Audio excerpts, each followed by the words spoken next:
Hello and welcome to today's Cybersecurity Summit Power Hour. My name is Rick. I will be in the background answering any WebEx technical questions. We have a few housekeeping items before we get started. If you are experiencing any technical difficulties joining the WebEx session, please submit a question using the Q&A panel. During the presentation, all participants will remain in listen-only mode. And as a reminder, this event is being recorded for rebroadcast. We will be holding a Q&A session at the conclusion of each of today's presentations. We encourage you to submit written questions at any time during the presentation using the Q&A panel at the bottom right of your screen.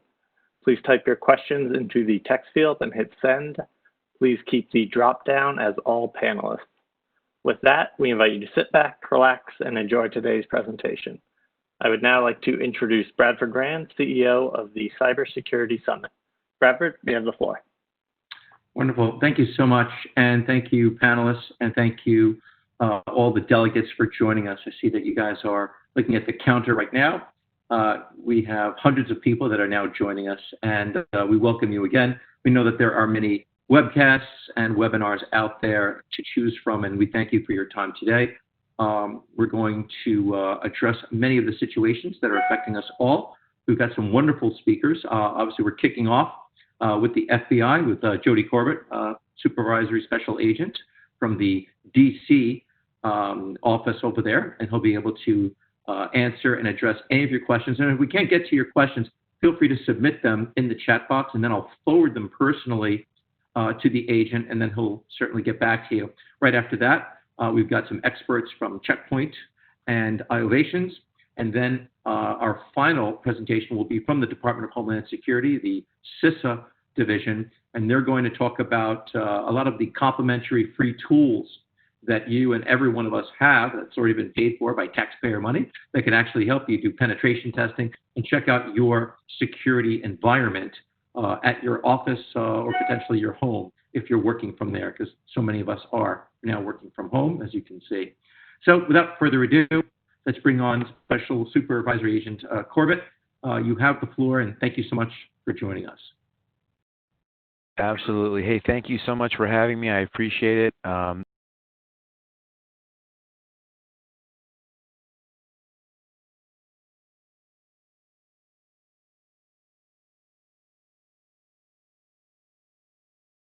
Okay, we've got our next two experts up, Mark Ostrowski from Checkpoint and Mike Bublon from Iovations. Let's just make sure they're on. Mark, I see you. All right. Good afternoon. How are you, Bradford? Hey, how are you? And Mike, is he joining you? Is he on with us? Yes, I'm here. Sorry about that. Oh, that's okay. Are you going to be joining us by video or just audio? Just audio. Okay, wonderful. All right, well, we'll give you guys the floor. Thank you guys so much for joining us. But again, these guys are very, very well experienced cybersecurity experts. Be sure and feel free to ask whatever questions that you would like in the Q&A box. And without further ado, we've got the Mark and Mike show from Checkpoint and Iovations. Thanks, guys. Thanks, Bradford. Good afternoon, everybody. We're going to, build off of that great presentation that Jody has kicked off relative to the intelligence landscape and how things have really changed, obviously, since the beginning of the year. What we're going to do is Mike and I are going to kind of split time here. I'll do the first few slides, and then Mike will close it off for us. But the goal is to again take a different, maybe perhaps different perspective on where some of the threat intelligence can be leveraged to provide a better platform for us to do business with, but specifically focusing on cloud. And you may ask the obvious question, why are we focusing on cloud? Is that obviously we see a huge uptick with the amount of cloud infrastructure that's been deployed just in the last, 8 to 10 to 12 weeks.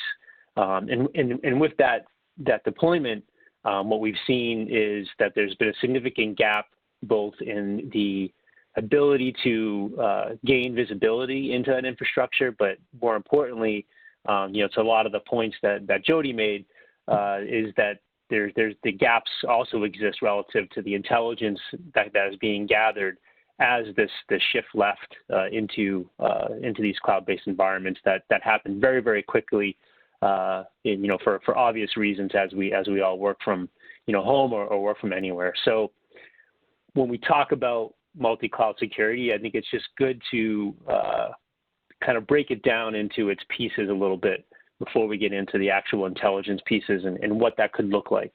And this is sort of the unified cloud security illustration here, and we'll kind of work our way from the top all the way around clockwise, and then we'll dive specifically into the intelligence and the threat hunting aspects.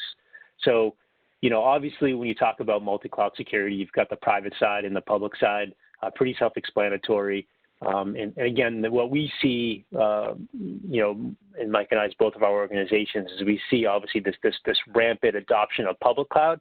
Not that the private cloud piece is not prevalent and has been certainly a key staple as pieces of our infrastructure, but obviously the ability to be able to ramp this stuff up, from the comforts of our homes is certainly lending towards the larger increase. Again, across all verticals, cloud is not new, but now we're seeing, really small and large making big investments very, very quickly. And then so you work your way to the, clockwise around this illustration is that the first step really is to understand what is out there and then understand the posture assessment of that. And this is where Mike will jump in here in a few slides and talk specifically around posture management, compliance, visibility, and taking a peek at that. And then, as we work our way around relative to workload protection, containers and serverless, sort of the next, part of our cloud journey as we move our infrastructure away from infrastructure itself into things like containers and serverless and functions. And again, this becomes a big piece of vulnerability and relative to blind spot as people move this direction for the obvious reasons, and the ease of use becomes an area in which needs to gain the bigger visibility. And then again, I'll wrap this up and move on here. But adding protection at the application level from a web aspect as well as, and then doing that from an API-based approach certainly seems more relevant these days than putting inline devices, and whether they're virtual or physical. So let's dive right into the intelligence piece that Jody kicked off for us. So one of the biggest things here, on the left-hand side, this illustrates kind of how you can depict this cloud infrastructure as it gets rolled out across multi-cloud environments. So the big issue here is that there's no shortage of data. There's no shortage of logging and flow logs and other things that are creating a huge amount of cloud intelligence. The issue is how do you dive into that intelligence and create this, what we call high definition context, right? So combining the asset configuration, combining, a threat cloud feed or a cloud or intelligence feed in vulnerability data, which is more of like an inbound direction. So using things like Tenable and other types of products that are actually doing inbound-based scanning, and tying it all together, and then being able to tie that together in a way in which you can use that intelligence and do threat hunting, active threat hunting inside of your cloud-based environments is really the key here, right? Creating this actionable security logic. So you look here, this last shield, and also getting visibility into the intelligence is one thing, but then making it active prevention. So again, our lives have certainly changed significantly relative to defending against cyber. And again, having your traditional gateways and infrastructure that's actually doing the blocking and tackling is much more removed than it's ever been. So having the ability to do API-driven or cloud-native security controls certainly is a big piece of that. And doing that in a preventative mode is certainly key to our success as we take this cloud intelligence and these threat hunting capabilities and turning into actionable defense. Again, taking a quick, I apologize again here on the left-hand side of the graphic being relatively on the smaller side, but you can get an idea here of how you can take a look at these specific anomalies in real time. And then you can see on the left-hand side, again, in this smaller depiction here, but you're looking at things like Lambda functions, for example, in AWS, having direct communication to other pieces of your cloud infrastructure. And then all the way on the left-hand side here, you see that there's malicious actors and malicious hosts that are part of that communication, whether inbound or outbound. Now, this is the typical view we're very comfortable with, obviously in our traditional sense or traditional, defense infrastructure. But again, these are what you're seeing here is 100% cloud native, 100% API driven, and you're doing it at either at a function or a code level versus doing it at a physical level. And again, if we focus on specifically public cloud for this example, doing it everywhere is important. It's not about just having a separate tool set for AWS and a separate tool set for Google and a separate tool set for Azure and Kubernetes, et cetera. It's having a unified platform to be able to get not only the visibility pieces, which again, Mike will talk a little bit about in the compliance aspect, but also being able to do this in an automated fashion and doing it across multi-cloud is certainly a key point of this. So we talked a little bit about the high fidelity or the high degree of quality and of intrusion indicators. Here's just an example of blowing up a little bit of the previous graphic, where again, a very simple GSL example, right, where you actually look inside of your multi-cloud environment for specific indicators, right? This particular one you can see here, very pretty easy to read.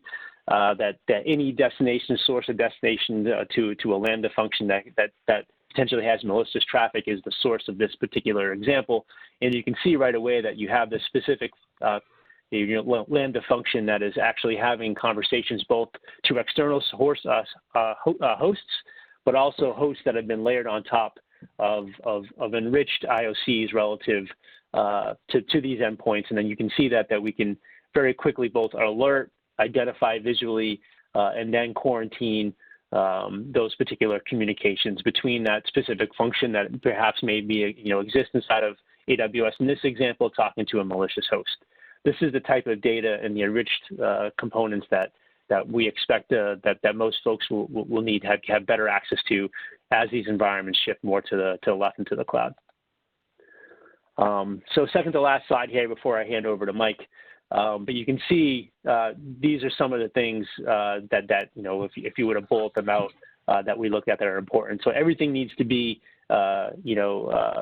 alerted on an ongoing way, and one way in which we able to categorize and to identify these specific attacks is to align ourselves, or we should align ourselves to the MITRE attack framework. This visibility that you see here on the left-hand side is one thing. But the fact that it's clickable, the fact that you can dive into these specific things, you can see the directions of a specific traffic, you know which hosts are malicious because it's visually available here. The data is being enriched, right? Meaning it's being enriched from a security intelligence platform, right? And to be able to do all of this across multi-cloud is certainly the benefit. So the last slide here that I'll build out, and then I'll hand off to Mike to kind of go through the visibility and the compliance aspects and wrap it up for us. But this is sort of the process, to wrap up the content that we've gone through so far, right? You have the threat hunting aspect of it, right? You have the time savings relative to the fact that you have a single platform across multiple cloud. You make sense of the data, and one thing that we see a lot of, especially as folks start to add threat intelligence and cloud intelligence into their cloud-based environments, is that there's a lot of data there.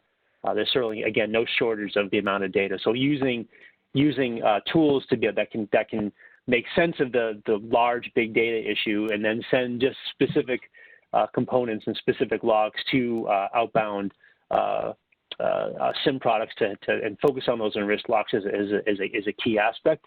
And then we talked a little bit about it using quality intrusion indicators for this, being backed by machine learning and AI, again, to make sense of that big data, and then doing, obviously the response in an automated fashion.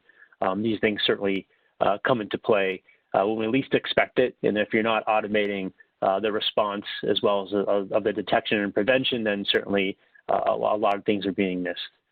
So with that, I will hand it off to Mike to go through a little bit of the visibility and the compliance aspects, and then I'll jump onto the chat here and then answer any questions that may have popped up. Mike, over to you. Got it. Thanks, Mark. I think as you showed in that first slide, there's definitely a lot going on when it comes to securing the cloud, which makes the threat hunting and the cloud intel that you're pulling from that cloud that much more difficult. So gone are the days where we throw a bunch of firewalls in a data center and use the logs and get the network guys to get taps and collect all that data and have it in one location. It's a lot more difficult as we start to put more in the cloud. So one of the things as a consultant organization dealing with customers that are moving more of their technology to the cloud, more of their resources to the cloud, or customers that are looking to expand their posture management, bringing in some of their intel and their threat data to be able to correlate that, as well as now looking at some of the newer things that they're starting to deploy, such as containers and serverless, putting that into the cloud and getting the visibility into that. I'm going to talk about a few things in these next couple slides. First off with the cloud inventory, as you'll see here, and then I'll get into some of the visualization of the assets that you see here, as well as show a little bit on the posture management and the compliance that's around that. I'm kind of a numbers guy, so there is a report that we have that we'll share with you after this presentation. I have an email that I'll put up that you can request it at. It's a cloud security report from Checkpoint, and it's got some pretty interesting data that I figured I'd bounce a couple numbers off you guys and you folks to just give you some thought in terms of what other customers are experiencing. As we're moving more and more to the cloud, there, whether it be Azure, AWS, and GCP, 30% will choose just a single cloud platform. 30% will choose a multi-cloud platform, and then 40% will choose a hybrid where it's being managed as a single cloud. So it really shows that more and more customers are not just sitting on one platform, and that's kind of goes back to the need for a solution that's going to be multi-cloud capable, to be able to pull the data from multiple clouds and display that in one particular GUI or one single pane of glass. As you see here with this particular cloud inventory view, you get an idea as to the accounts that you have. In this case, you've got a few different AWS accounts with some Azure accounts. It will demonstrate or show you the protected assets. And I apologize for the size if you can't see the actual the wording on the protected assets, but as well as you get an idea of the network policies and some of the compliance that you'll see later on in subsequent slides. But as you can see, there's a good amount of data here just from the start window, where you have the capability to get a very quick overview of the health of your security posture in your cloud infrastructure, and it's a continuous polling of data. So going back to the past where people would run reports and gather data, this particular solution, it's a SaaS-based solution, and it's basically using APIs to call the data and then basically use that data to display what you're seeing here. The configuration is straightforward, and it takes about 5 minutes to set up. And we'll talk a little bit about how you would go about doing that, but a simple solution that gives you great visibility into the cloud infrastructure that you've put out there. Again, quick and easy to put up. As far as some other numbers I wanted to throw out before we moved on, when we looked at 91% of the organizations are concerned about cloud security, and I I think that's probably a low number. It's probably more than that if people are being truthful. But the types of concerns people are feeling, out of those 91%, 67% of them feel that data leakage or accidental exposure is one of their concerns, and then 61% is data privacy from a legal and compliance standpoint. Out of those people that responded to this questionnaire, 18% have had incidents within the cloud, and then 18% are not sure if they've had incidents, which kind of leads us back to the visibility aspect and having the capability to see what's going on in the environment. So from a headache perspective, visibility is number one at 43%, and 38% of the people say the biggest headache is compliance. So from a visualization standpoint, with the click of a button, you'll be able to see your posture from an internet point of view, so an exposure point of view. So from on the left, these are assets that are within your infrastructure that may have a lax policy that may have been put in by a DevOps person or a DevSec person, not knowing or not understanding, and basically could be just a mistake. So as you can see, as you move to the right, the policy is more secure as the assets are. So all these objects within here, within this infrastructure, can be clicked on, and you can see what rules are allowed to these assets, whether it's open to SSH from the internet or HTTP.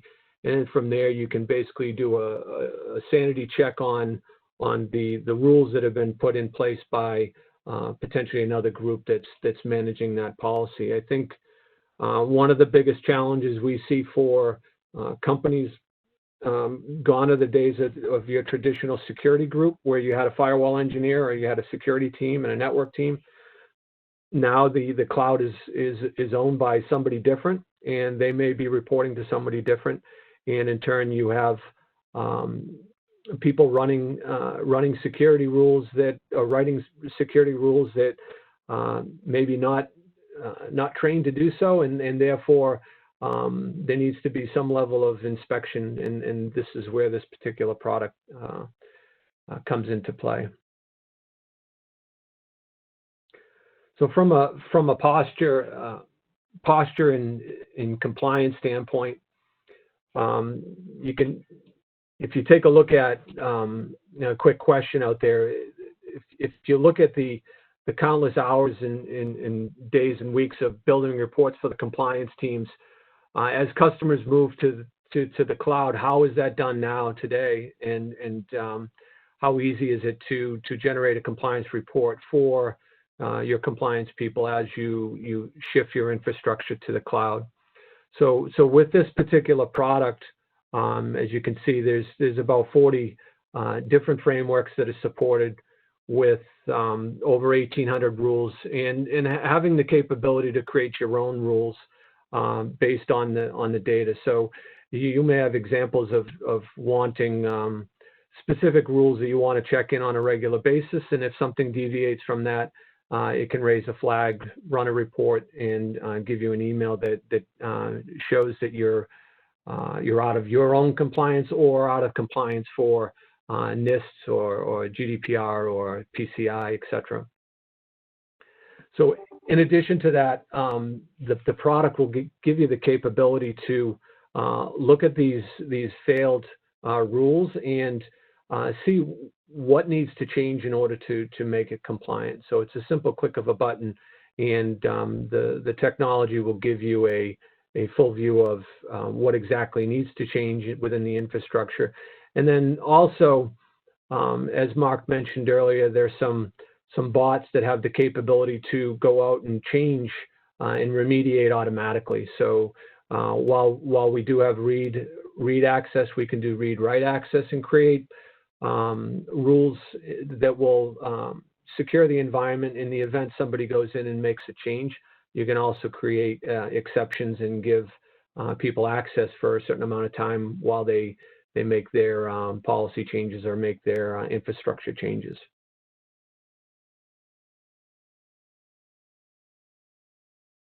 Give me a second here.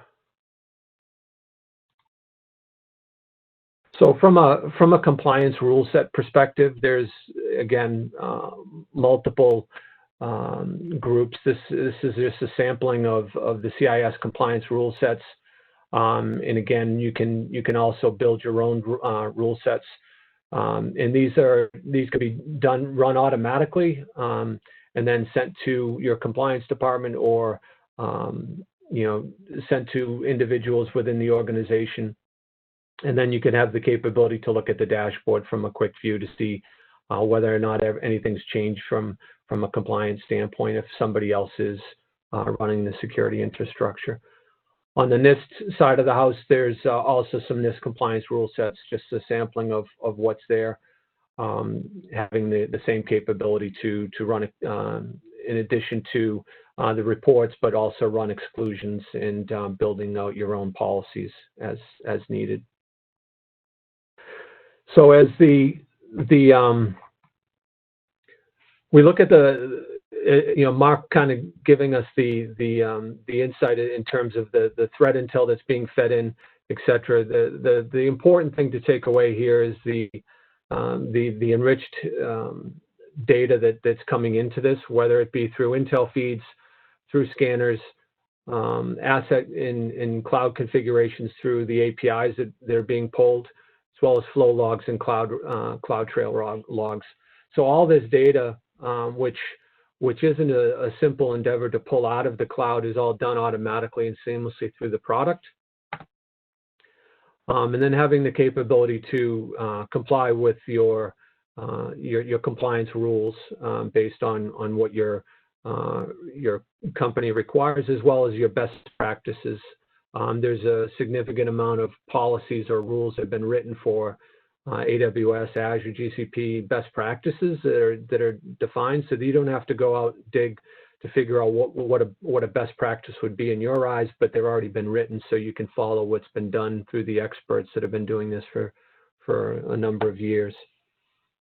And then also as the technologies change and as we start to see more people using the CI/CD pipeline, being able to integrate the security into the development process with the scanners, as well as anything that's being done during the runtime.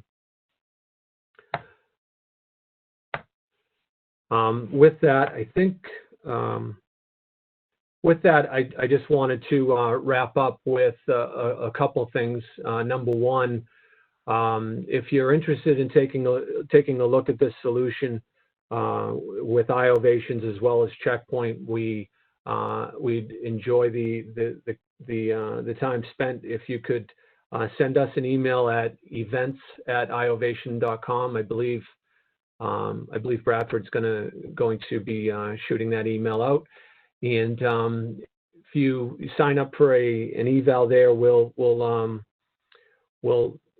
kick off an eval, and in turn, we'll based on that, we'll give you a $100 gift card to spend at your leisure, to just as a thank you for letting us demonstrate the technology and run the technology against your cloud infrastructure. Yep, I just went ahead and shared that with everyone. So. All right, thank you. And then one other thing, if you would like to see this in more detail, there's another event coming up on June 25th. Again, send an email to events@iovations.com, and we'll gladly send it back to you with an invite, putting you in touch with the people running the event there. Thanks for your time. Great, thank you so much for joining us. That was wonderful. Quick question: will these slides be available for us to put on our website so people can take a look at them? I'm going to ask Marco that. Marco? Yeah, absolutely. Bradford will create a PDF version of the slides and provide it to you guys for dissemination. Yep. Wonderful. And then you could put your contact information on that PDF, and then we'll upload that. I did, of course, share your contact information with the hundreds of people that are still with us. And thank you. Actually, we haven't really lost that many people, so you guys did a great job. Thank you so many. Thank you so much. Great, thank you. Thanks, guys. Thanks, Mike. You got it. Okay, we are now teeing up for our final presentation with the DHS and CISA. Thank you for staying with us. Again, those people that have stayed with us, and over 90% have, you'll be getting a certificate in less than a week with your CPE credit for joining us today. Again, if you have any questions, feel free to just put them in the Q&A field there. Ron, are you logged in and with us? Hey, good morning, Bradford. Can you hear me okay? I hear you perfectly. Thank you so much for joining us. Excellent. You got your DHS badge on there? Your system? Yeah, I got the fleece. It might be a little warm in the house, but I think it still applies. We have some cool weather up here. Excellent. I got to get one of those. Those are cool. All right. Thank you so much for joining us, Ron. And without further delay, ladies and gentlemen, Ron Ford, take it away. Sure. Great. Again, thank you very much, Bradford. Thank you very much to everyone still online.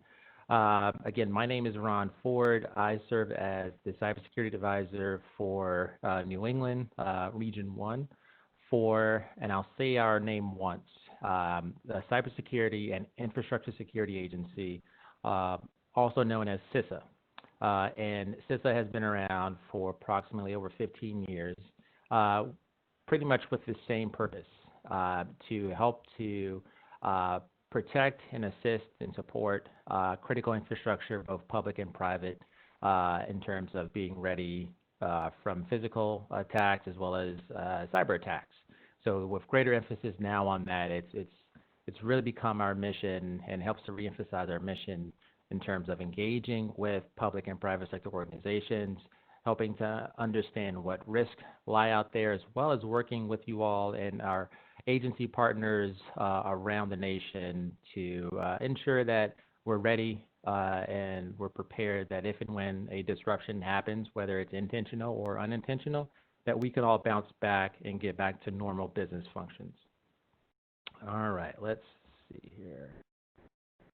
All right, so I'm going to talk a little bit about our role, about risk management surrounding COVID-19, and I'll dive a bit more into that, as well as highlight some best practices, as well as afford you some of the resources that you may or may not know about that CISA provides, free of service and voluntary to everyone who's interested in them. So again, our agency is CISA. We're underneath the Department of Homeland Security. We were operationalized, meaning that we are on the same line as FEMA, as Customs and Border Patrol and Secret Service, underneath the DHS umbrella. So now we have our own purse strings and operational capacity to move out and to provide assistance and support to our external partners. All right, so when we were given our own operational authority back in November of 2018, it really did emphasize our role as the nation's risk advisors and how we could start to focus ourselves and work with public and private sector organizations on readiness and resilience. And so one of the ways that, or a few of the ways that we do that is through some big buckets that we try to focus on.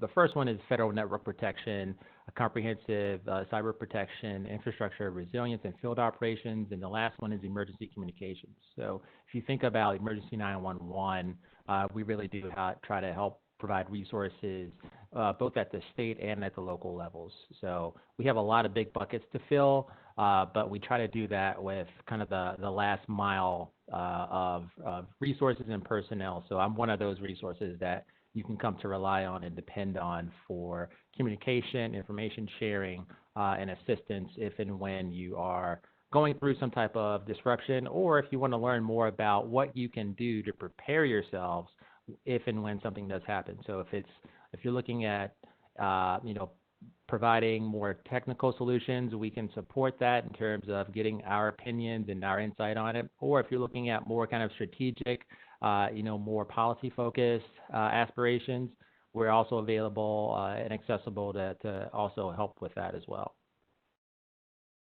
All right, let's move on here.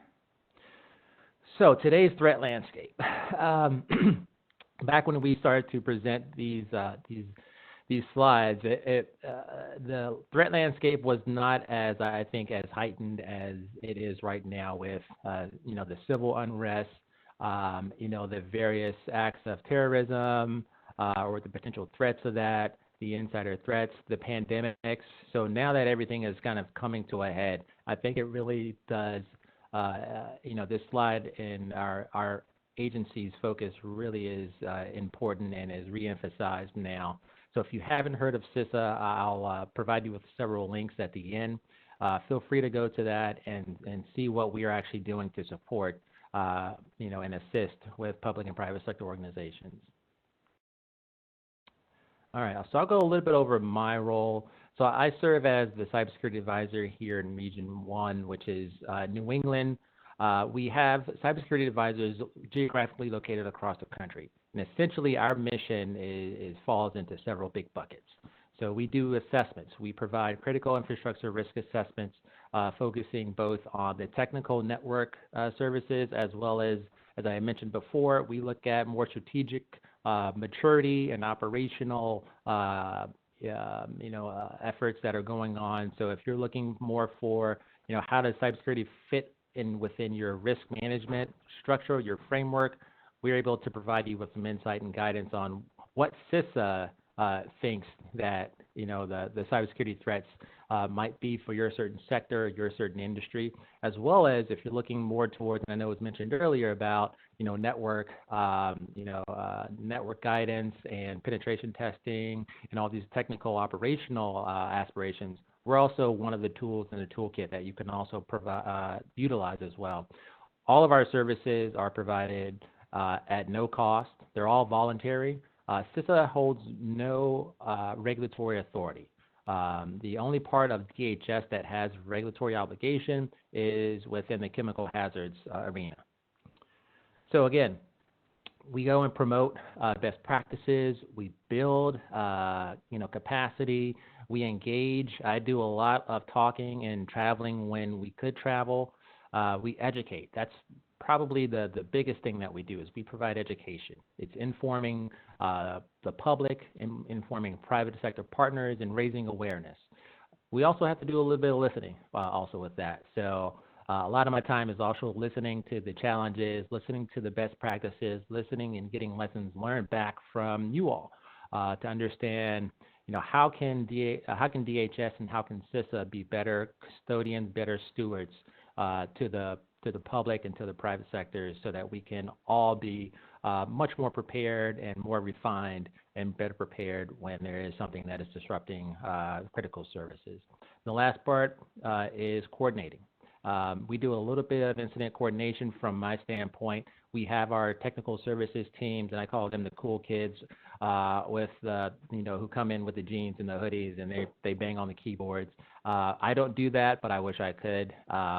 But we also do some type of coordinating within incidents. All right, so here we are geographically located. Again, I wanted to show you this just to emphasize we are a small but mighty team.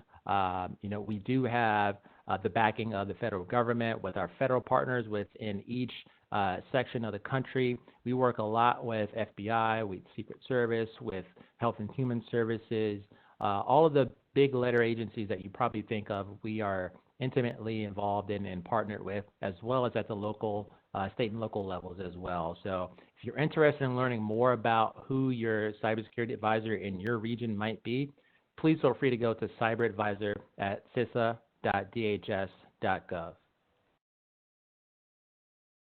All right. So I wanted to talk a bit about COVID-19, and I know that there was some discussion earlier about telework guidance and some of the challenges that have been kind of highlighted with working from home, also trying to deal with now that everything has pretty much come to a halt with on-site working and interactions. How does that all kind of play with us? So CISA released our insights back in May. to really highlight what does risk management really look like. And within that guide, we talk about some of the actions, some of the best practices surrounding infrastructure protection, meaning the physical, security within the buildings themselves and facilities that you all have, as well as some actions dealing with supply chain. Now, we understand that supply chain really is, supporting every facet of your business and of your critical functions. So whether it's looking at whether you should, really evaluate, who are the second and third level suppliers for you for, for instance, for, technology, or whether it's, some type of acquisition. Those are really important things that you need to consider as some of the business functions have been affected by supply chain. And then the last couple are cybersecurity within the organization. There's some of the actions that you all can take for your workforce and also for your clients and consumers. Those are really important because as every facet pretty much of life has been affected by that, how does that affect both your workforce as well as the people that are using and leveraging your services?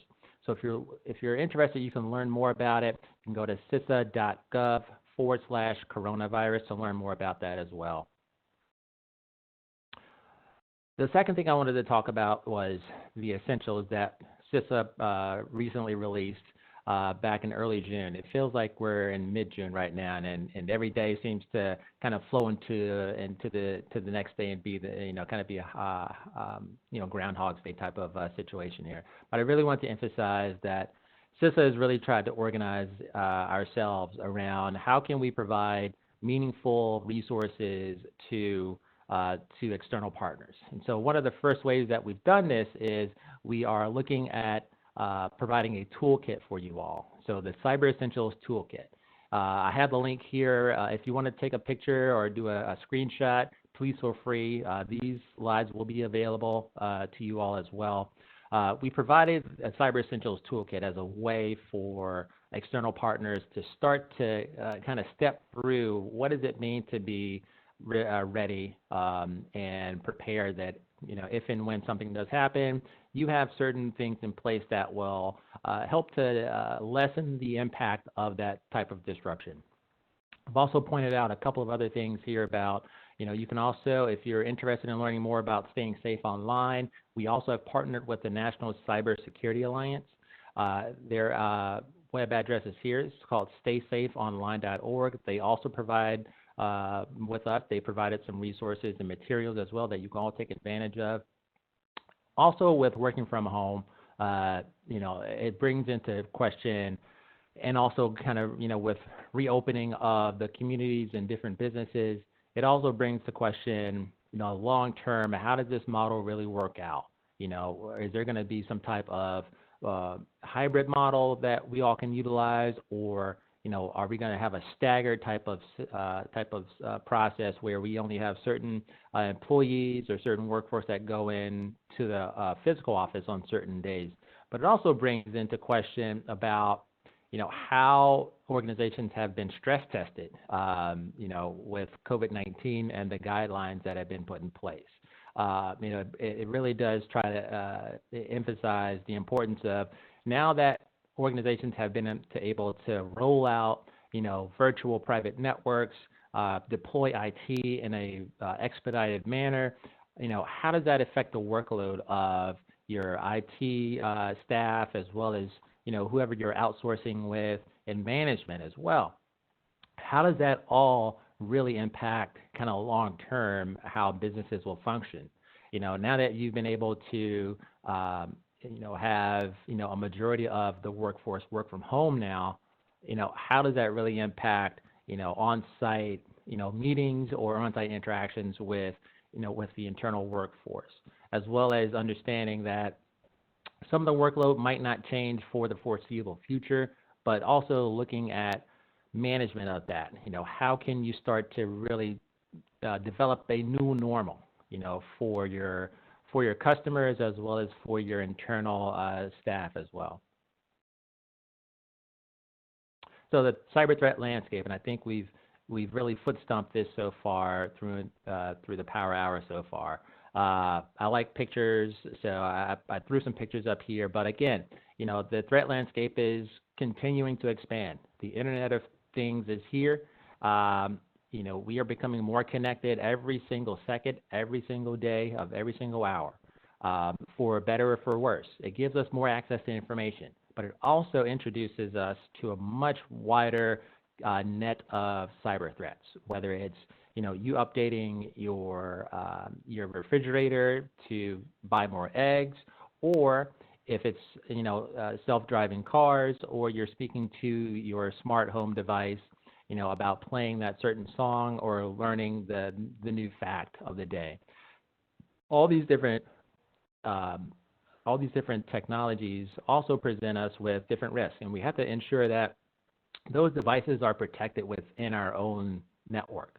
So whether you're at home or whether you are in your office, you have to ensure that there are best practices and guidelines that you all can follow. So standard operating procedures, I think, are pretty important, whether you're at home and you're changing the default password and username to something that is a bit more complex, or you're at work and you have to follow some type of guidelines, whether they are state-based, industry-based, or federally obligated. So a bit more about COVID-19. CISA, my agency, released a joint announcement with the FBI back in late May, focusing on the targeting of COVID-19 research organizations. So what this really emphasized was that the agency, as well as our interagency partners, really did see this as a significant threat.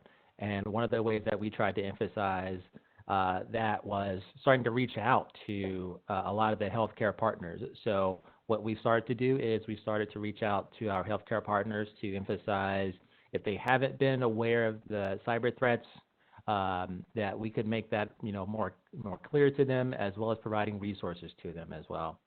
So we have a whole litany of different announcements that we provided to our healthcare partners. I won't go through each of them, but I think it's important to emphasize the last one here, where over the last 3 or 4 years, there have been a lot of what I would call common exploited vulnerabilities that have not been mitigated, have not been fixed.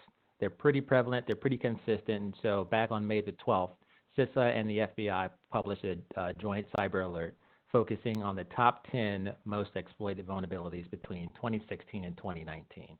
So it feels like the top 10 from David Letterman, but essentially these are commonly exploited vulnerabilities that have not gone away. And why is that? Well, I think one of the problems is, if you've seen these most exploited vulnerabilities, that means that there's probably some underlying conditions that these vulnerabilities are still in existence for various reasons, whether it's systems that can't be updated because if the updates occur or installed, they might impact some type of service, as well as there might be some lack of management around the technology as well. So there are various reasons why we still see these vulnerabilities. And I think what we can do is really start to tackle some of these and make sure that companies and organizations are being as aware as they are, as well as updating their operating systems and tools as quickly as possible, so that we can continue to close these out. All right, a little bit more about the common cyber threats, and I won't belabor the point here, but essentially all these different threats will increase the likelihood of a compromise or a service disruption. That's just the fact of the matter. That's reality right now. If you're not doing training on ransomware or phishing, the likelihood that someone will click on something or open up an attachment, that increases the chances for you to be a victim. Looking at configuration and software patching, again, these are not not rare things here. These are pretty common across the board, and when we look at all the 16 critical infrastructure sectors and industries. Again, the likelihood that this will increase a compromise or service disruption is almost certain. You just have to ensure that you are starting somewhere, whether it's making your weak passwords more complex. You're giving training to your workforce. You're hiring or you're putting in solutions that will help to reduce the likelihood, so you can catch some of the bad actors or some of the malicious activity that may be probing around in your networks. You have to essentially institute some type of comprehensive way forward. And so that's really important as you kind of step through, how do we start to close out some of these threats? You need to have a plan first. All right, cybersecurity and resilience. I know I think we're a little bit, have a few minutes left here, but I want to talk about resilience and what does that mean? So if you look at your body health, if you look at how can you keep your body healthy? Well, there are certain things that you should do as kind of the baseline. Eating right, exercising, keeping your body moving, get your checkups. Those are what you call kind of the best practices for you to be resilient, so that if and when you do get sick, or if it's something not as serious, that it doesn't disrupt, how you go about your day, your way of life. So when we transfer that over to technology and cyber threats, we look at that in a very similar way, where if you're not doing the patching, if you're not providing the updates to software where there is a vulnerability that is present, and you're not updating, your software to close out those vulnerabilities, you can look at it the same way, that all these small holes or these small vulnerabilities, they add up to a much bigger problem. So the same can be said with your physical health as well. Criticality of periodic assessments. And what do we mean by that? We mean that, you have to establish some cadence of doing the checkup, whether it's within your networks or within your business continuity plans. You have to have some way of checking in and saying, how well are we doing at, emergency response or disaster recovery, or, doing a risk assessment to understand, what is our overall risk associated with cyber threats. There's a method to the madness where you have to ensure that how well you're prepared to defend against any type of activities, whether they are intentional or unintentional, by doing some type of assessment. So that's one of the things that we really try to emphasize as you go into understanding more about, how well is the company doing, how well is the organization doing in terms of cybersecurity. So one of the ways that we try to emphasize that is having a process, developing a plan. One of the ways that we try to do it is we try to step through a framework, some type of framework, whether it's the NIST cybersecurity framework or you're using the ISO 27001 standards. You have to establish some type of baseline, some framework to utilize to understand, how mature you are in terms of, identifying your services, creating some type of inventory of all the technology and assets, whether it's the people, it's the information, it's the technology, and the facilities around those assets that support those critical services, as well as providing some type of sustainment requirements. How are we going to actually protect the information, the technology, the facilities? How can we provide, some rigor around that? As well as, once you've established those things, you can also talk about, all right, well, how can we manage ourselves around the disruption? How prepared are we to continue operations when there is some type of impact to our services?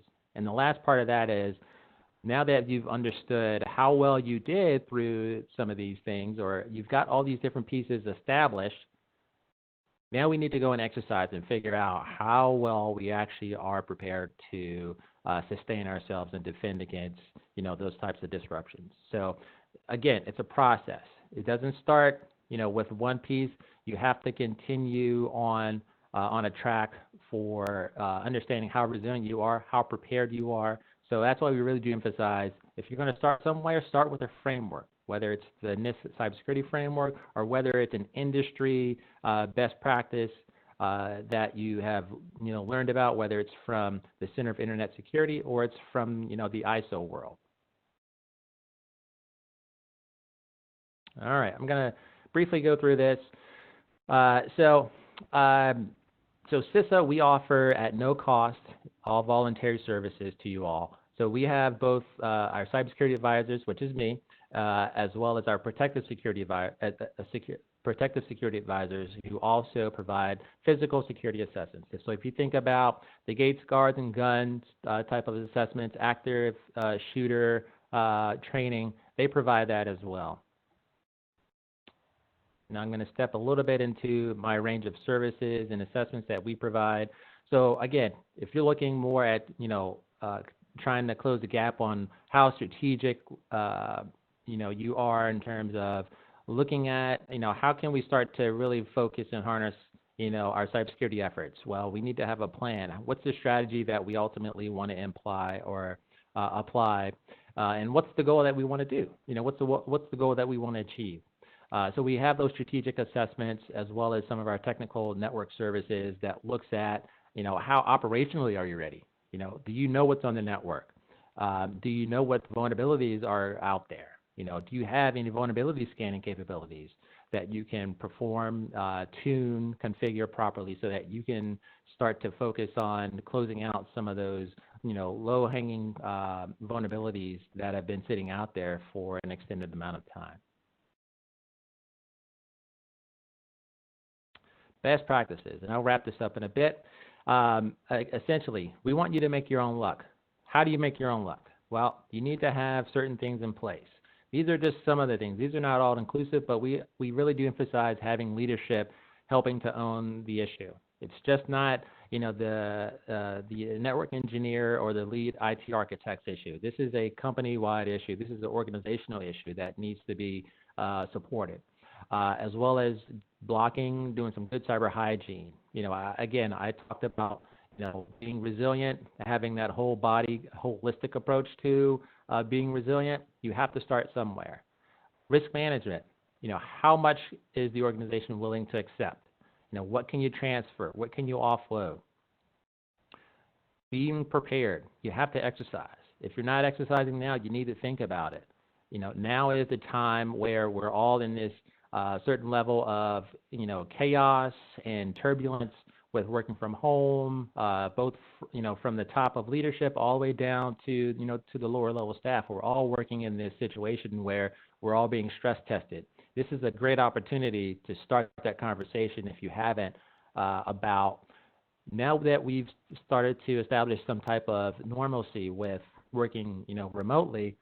Now we need to understand from a business perspective, how can we continue this? How we can improve upon the resources and materials and technology solutions? How can we best be prepared for if and when something does happen on top of a cascading effect? The last couple are about defending and continuing to operate. Again, emphasizing how resilient can you be, when there is some type of disruption happening. And the last one is leveraging the relationships. I heard some really great presentations earlier about the different solutions in place. Before something happens, you absolutely need to make those partnerships, because you don't want that first call to the vendor, to your contractor, to be that call when you are in distress, when something is happening. You want to establish those agreements, whether it's with the federal government or whether it's with your external partners. You want to establish those relationships before something happens. So with all that said, I wanted to leave a couple of minutes for some questions, and I think Bradford, I think there might be some questions in the chat. Yep. Can you hear me okay? Hear you great. Okay, so the first question was, is Region 1 hiring? How's that? We actually are. We have a job announcement on USA Jobs. If you are interested and you are highly qualified, I would encourage you to go to USA Jobs. I don't have the job announcement number in front of me, but if you type in CISA and I believe Cybersecurity Advisor, it should pop up in the results, and you can take a look and see. We are hiring across the nation. We are trying to essentially put a cybersecurity advisor within each state. We understand the importance of having a multitude of resources, whether it's from the state, whether it's from the private sector. We understand that we all can't go about this alone. We have to have a comprehensive effort to tackle cybersecurity. And one of the ways that we're trying to do that is trying to provide each and every state with a CISA cybersecurity advisor. Okay. How does CISA rank the risk associated to schools, student-teacher data during the school closures and remote learning? Oh, that's a good question. Yeah. That might be out of my scope, but I will try my best to answer that. That's a really important. Maybe a better question would be, have you seen a big uptick with attacks on whether it's Google Classroom or Zoom? I have 4 kids, and they're constantly online, and that's how they're learning now. So has there been an increase in that? So you've seen the Zoom bombing, I'm sure, and if you haven't, Sure.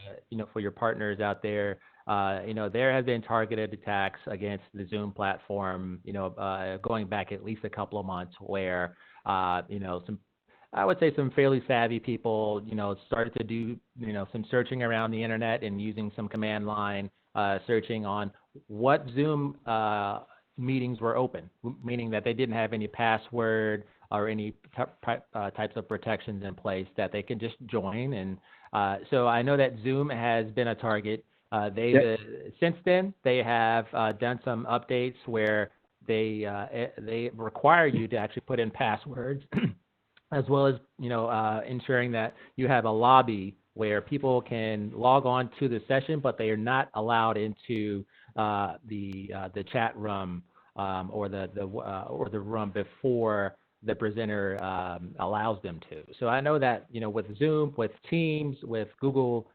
Meeting, my kids use it as well. I know that they've been trying to put in, those companies have been trying to put in some protections by default. Yeah. Okay. That's a good question.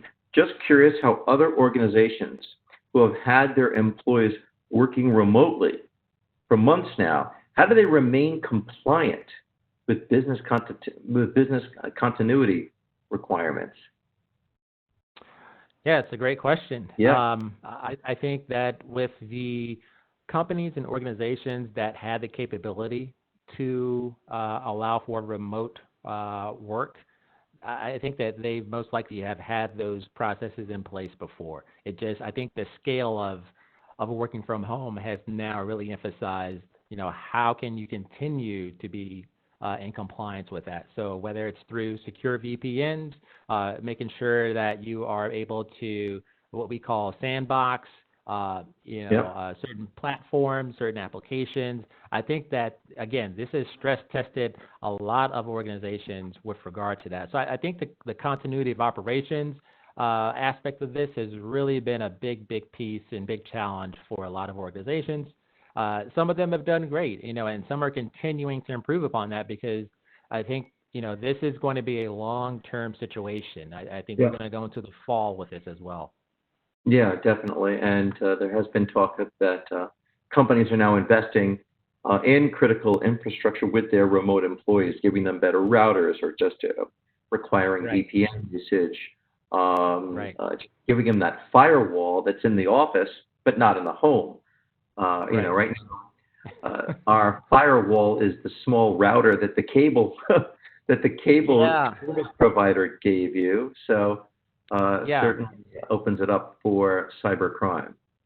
Yeah, absolutely. It especially with with the home environment, and there's a greater emphasis on putting in protections, whether it's updating the passwords, knowing that you have 15 different pieces of technology on your network at any given time.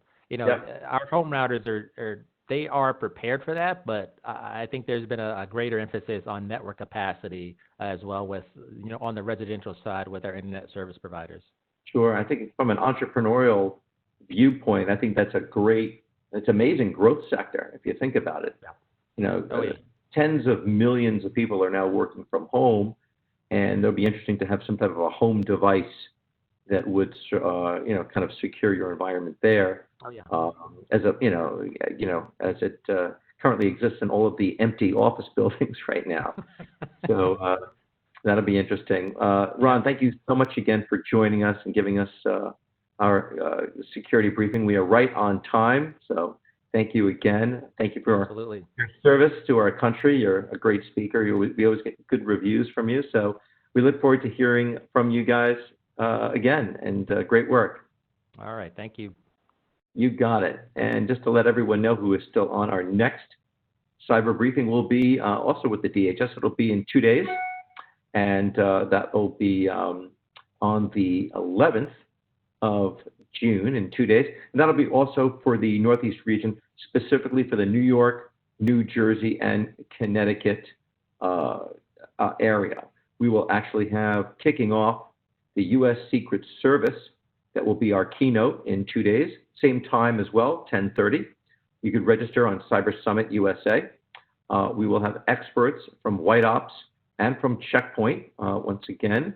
And for all of those people that are still on that have an active security clearance, our company, the Cyber Summit, is also producing a complimentary job fair, and it's called Tech Expo Top Secret. I'll actually put it in the chat. And Tech Expo Top Secret is a virtual job fair that has hundreds of jobs with some of the best companies looking to hire right now, specifically really in the intel and the defense industry. Companies like Lockheed Martin, Raytheon, Northrop Grumman, Oracle. You can see them at techexpousa.com. And I'll go ahead and put that in the chat right now for anyone that might be looking to upgrade their career. And that is our virtual job fair.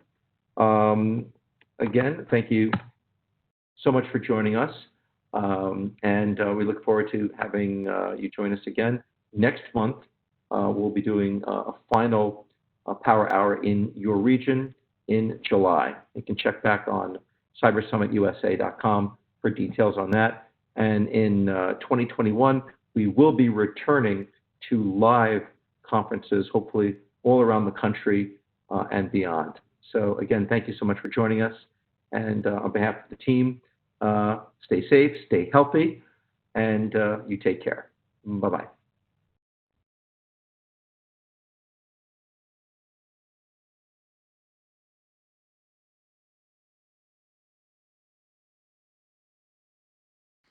We created IoT Nation to help professionals like you navigate the IoT space, to find the companies, people, use cases, and events that are most relevant for you. On IoT Nation, you can browse over 25,000 IoT-related companies and dive into the details for specific ones. You can also search geographically, zoom into any area of the map, and explore companies in any city. You can find applications in various verticals, such as smart buildings, smart cities, connected mobility, and many more. And you can plan your week and month ahead by searching dozens of online and offline events to find the ones that are most relevant for you. For all Cyber Summit Power Hour attendees, we are offering free use of IoT Nation Pro for 30 days with the code CYBER2020V. If you have any questions, contact us at info@iotnation.com.